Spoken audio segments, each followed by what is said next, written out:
mhuri yezimbabwe panguva inoi mnangagwa faction yakapinzira bhiri rekutoita power grab rekutobanyika right in front of everybody. Vamwe vari kuita action vana beat right now paripinda news dzekuti vasungwa. Izvo zvabva ku it's a statement that was issued by the Constitution Defenders Forum. And then Chamisa, before that, anga aissuewo statement rake about zvirikufanira kuitika right now kumazimbabweans.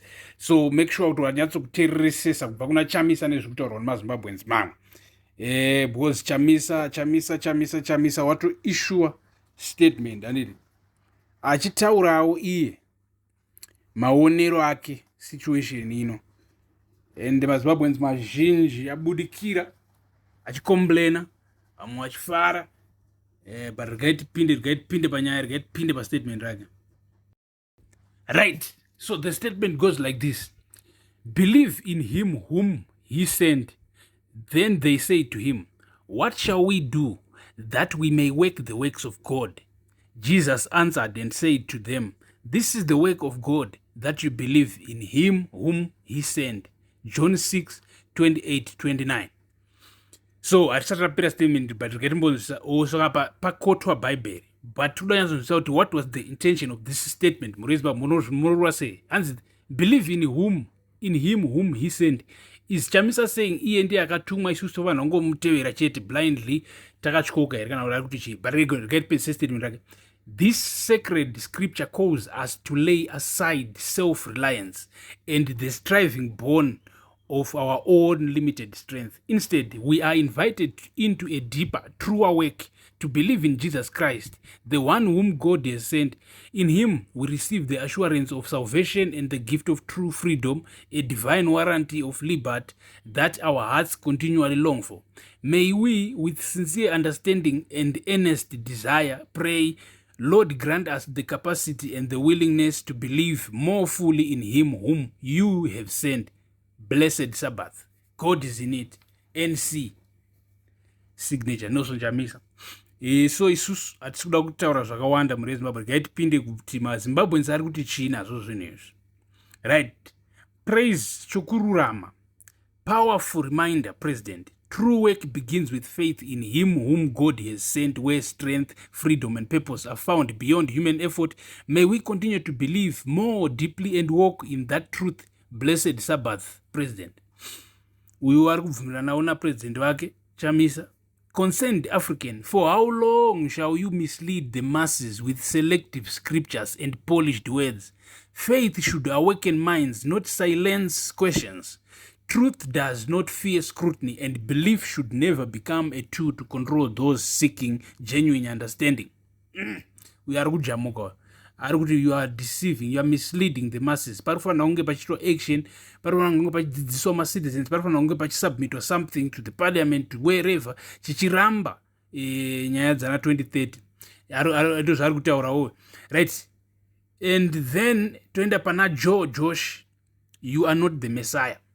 Period. I'm tired of your encrypted messages trying to make you look like you are on par with our one and only Savior, Jesus Christ, son of Mary and Joseph. We are kutisazvidza chimufana chaJesu. Ndo zvikureva kuti you are look like you are on par with our one and whatever. Maonero akewo ari kuona kuti Chamisa haasi kunyatsokuita izvo chaizvo. Right, Dylan Maduchas, do not use the gospel to mask your incompetence, fraudulent behavior. You are a political scammer. You were not sent and you are not a Messiah. You grabbed a well-structured organization and made a mess of it. We are kuti Chamisa atadza ndo matauro ari kuita here. Gatinzo umwe Anderson ari kuti why can't leave politics and focus on gospel? Hanzi ndaunoita preacher wosiyana nezvekuti wadzoka mupolitics. maZimbabweans Chamisa mhana aisambowana macomments akadai. Chamisa waimbowana macomments epower chete, but vanhu vaZimbabweans vanenge vakutanga kuona something else. Uyu ndi Peter Clever Matiringe. A big amen. Morning, President. We also have hope in you. Continue carrying the torch for us. We have marked you as our tracer. Some haters will say all sorts of things, but do not be distracted. ndeumwari kuti ndizvozvo president vari kugona, makanyarara makadaro, muchibigwa muchinyarara makadaro, muri kugona. Mwari ndiye vanoziva.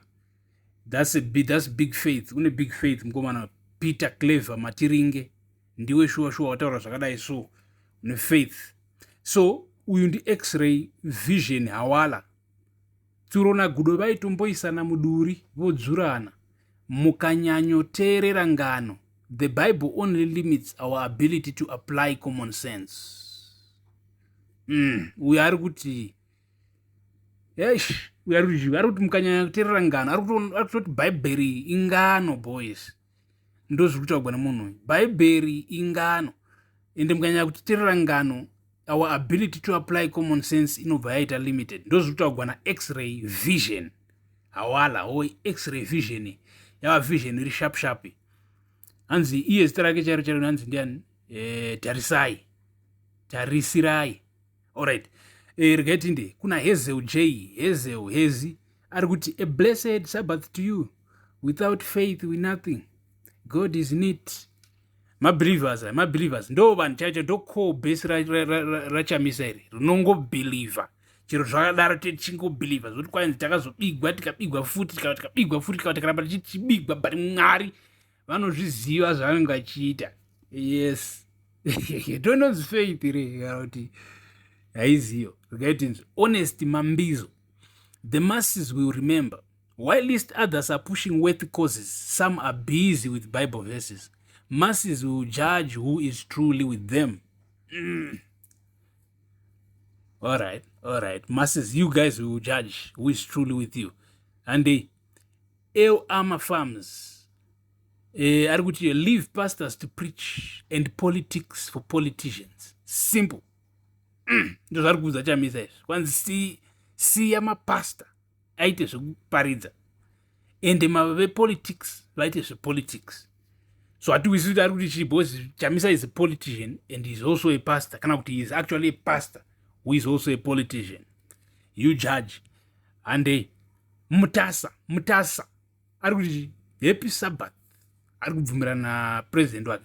So muri Zimbabwe you can hear the sentiments from Zimbabweans is mixed, but unokwanisa kuhot side rimwe rakunyanya kuvoisa nderipi, rimwe rakunyarara nderipi, rimwe rakunyanya zvichingodaro. Handiti tiripo panapa muri Zimbabwe pa the Mtapa Times, tiripo pa Times, especially ma Times akamira sezvizvi political tension iri heated, like right now political debate heated nenyaya amendment bill.